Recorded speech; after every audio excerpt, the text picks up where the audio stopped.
नमस्कार दर्शकों आज मैं आपको पिशाच क्या होता है, कर्ण पिशाचनी क्या होती है, क्या सिद्धि है उनकी और क्यों लोग लालच में इस सिद्धि को करना चाहते हैं, इस विषय पे बात करूंगा या कहें इस विषय की जानकारी दूंगा। कर्ण पिशाचनी के बारे में तो आप सभी जानते हैं। ऐसा भी कुछ दिनों में देखने को भी मिला है, जो कुछ बाबा लोग हैं लोगों के बारे में बहुत कुछ बता देते थे।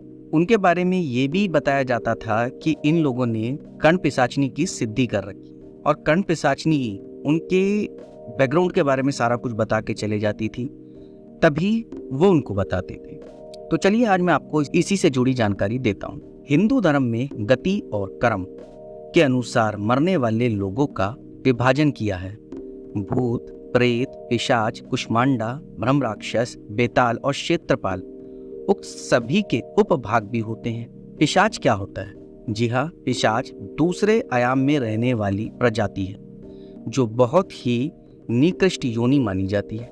पिशाचों की उत्पत्ति महर्षि कश्यप और दक्ष प्रजापति की पुत्री क्रोधवशा से हुआ है। पिशाच योनि में जाने वाले जीव भी किसी समय मनुष्य थे, लेकिन पिशाचिक कृत्य करके मरने पर पिशाच योनि में चले जाते। लेकिन अब बनता कौन है पिशाच? जी हाँ, कौन बनता है?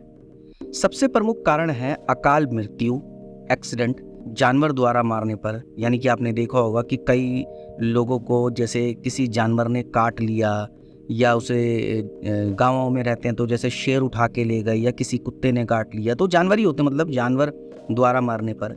यह कह लीजिए कि अधूरी इच्छाओं के साथ आकस्मिक मृत्यु वाले मनुष्य पिशाच पिशाचनी बनते हैं। अपराधी तत्व भी अकाल मौत मरते हैं और हमेशा क्रोध एवं भय में जीते हैं, इसलिए ये भी पिशाच योनि में जाते हैं। इसके अलावा पिशाच एक नकारात्मक ऊर्जा है। ये जीवित मनुष्य पर प्रभाव डालते हैं। जिस पर पिशाच सवारी करता है वह व्यक्ति अकेला रहना पसंद करता है, हमेशा भूखा महसूस करता है, गंदगी पसंद करता है। धीरे धीरे पिशाच व्यक्ति को रोगी और पागल बना देता है। इसके अलावा कर्ण पिशाचनी अपार शक्तियों से भरी एक अद्भुत स्त्री रूप होती है। व्यक्तिगत पारिवारिक समस्याओं से मुक्ति पाने के लिए और वशीकरण एवं सम्मोहन करने के लिए इस पिशाचनी की साधना की जाती है। कर्ण पिशाचनियां एक नहीं कई होती है। जब एक साधक इसे सिद्ध कर लेता है तब कोई पिशाचनी साधक के कान में आकर गुप्त बातें बता देती है। यह पिशाचनी सिद्ध तो जल्दी हो जाती है, लेकिन यह साधक से उम्मीद भी रखती है। ये तो आप सभी को पता है कि अगर हमारे लिए कोई भी व्यक्ति निस्वार्थ काम कर रहा है तो वो निस्वार्थ नहीं है, कुछ ना कुछ उम्मीदें तो उसे भी हमसे। इस पिशाचनी के प्रति पूर्ण समर्पण और घोर आस्था के साथ रहे।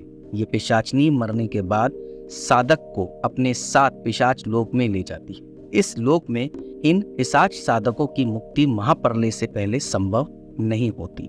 इसके अलावा 11 दिनों तक चलने वाले कर्ण पिशाचनी की साधना के लिए रात या दिन को चौगड़िया मुहूर्त के दौरान पीतल या कांसे की थाली में उंगली के द्वारा सिंदूर से त्रिशूल बनाएं और फिर शुद्ध गाय का घी और तेल के 2 दीपक जलाएं और उसका सामान्य पूजन करें। उसके बाद 1100 बार कर्ण पिशाचनी का जो मंत्र होता है उसका जाप करें। इस प्रयोग को कुल 11 दिनों तक दोहराने से कर्ण पिशाचनी सिद्ध हो जाती है।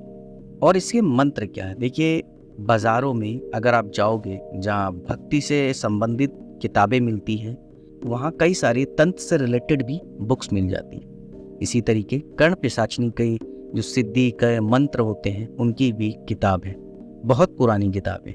देखिए, किताबें आसानी से ज़रूर मिल जाती है, मंत्र आसानी से ज़रूर मिल जाते हैं, लेकिन एक बात बता दूं, मंत्र सिद्ध करना सभी के बस की बात नहीं है। मंत्रों का उच्चारण भी सही तरीके से होना चाहिए। अगर आपने एक शब्द की भी कोई गलती कर दी तो यकीन मानिए कि जो आप 11 दिन या कितने भी दिन अगर आप सिद्धि करेंगे वो सिद्धि प्राप्त नहीं हो सकती, क्योंकि आप मंत्रों का उच्चारण ही सही नहीं कर रहे। मंत्रों का उच्चारण करना भी जरूरी है। इसके अलावा ये साधना केवल ऐसा नहीं कि मैंने बताया या कहीं से सुना, आपने किताब लाए, मंत्र लाए और करना शुरू कर दिए। नहीं, इस चीज के लिए कोई जानकार का होना बहुत जरूरी है, जो इन सब चीजों की जानकारी रखे, उसकी देख रेख में ही ऐसा करना चाहिए। इसके अलावा थोड़ी सी भी अगर आपसे गलती हो जाती है तो ये पिशाचनी नाराज होकर आपको सजा तक भी दे डालती है। पिशाचों को पूजने वाले उन्हीं के लोक में जाते हैं। कर्ण पिशाचनी अगर सिद्ध हो गई तो साधक को मुक्ति प्राप्त नहीं करने देंगी। वह वेश बदल कर अपने साधक के पास आती रहती है, उसे कई बार कंफ्यूज भी कर देती है। इसके अलावा मैं आपको एक बात और कहना चाहता हूँ कि मनुष्य जीवन बहुत ही मुश्किल से मिलता है। आप यकीन नहीं मानेंगे कि मनुष्य का जीवन पाने के लिए देवी और देवता भी तरसते हैं, क्योंकि मनुष्य जीवन भगवान का बनाया हुआ ऐसा खूबसूरत तोहफा है जिसे पाना हर कोई चाहता है। पिशाचनी भी अपनी इच्छा रखती है, मुक्त है उन्हें, लेकिन उनके पास ना तो कोई शरीर है और ना ही कोई साधन है। इसलिए मैं आपको एक बात और कहूँगा, क्योंकि कई दिनों से लोग तंत्र मंत्र की बातें ज़्यादा कर रहे हैं। आप लोग यूट्यूब पे भी ज़्यादा सुनते होंगे और भी कई सोशल मीडिया प्लेटफॉर्म पे सुनते होंगे, जहाँ ज़्यादातर कर्ण पिशाचनी के बारे में बताया जाता है। कहा जाता है कि इसकी सिद्धि प्राप्त करने के बाद बस ये पिशाचनी आपको कान में आकर सामने वाले की बात बता जाती है। कई लोग तो एक ऐसे भ्रम में भी है कि अगर हम इस सिद्धि को कर लेंगे तो शायद सामने वाले की बातें बताकर उसे अपनी ओर अट्रैक्ट कर सकते हैं, या कहें उससे हम मनचाहे काम करवा सकते हैं। क्योंकि जाहिर सी बात है, जब आप उसके बारे में बताओगे तो वो और ज़्यादा इंटरेस्टेड होएगा, वो कोशिश करेगा कि और बताएं और वो आपकी तरफ आकर्षित होगा। लेकिन याद रखें, ये जो सिद्धियाँ होती है, चाहे वो कर्ण पिशाचनी की हो या किसी अन्य की, इसको करना इतना आसान नहीं है। अगर इसके फायदे हैं तो इसका दुष्प्रभाव भी है। इसलिए कोशिश पूरी करें कि अगर भगवान ने आपको मनुष्य जीवन दिया है तो उस जीवन का लाभ उठाएं, अच्छे कामों को करें, ना कि किसी भी साधना को करके अपना जीवन खराब करें। क्योंकि अगर आप एक गृहस्थ जीवन में पैदा हुए हैं तो जाहिर सी बात है कि आप उसका आनंद लें।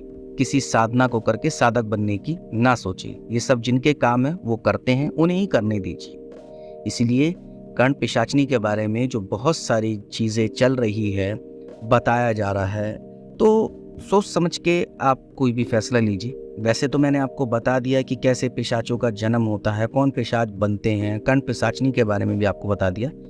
बाकी सोचना समझना आपके ऊपर है। नमस्कार।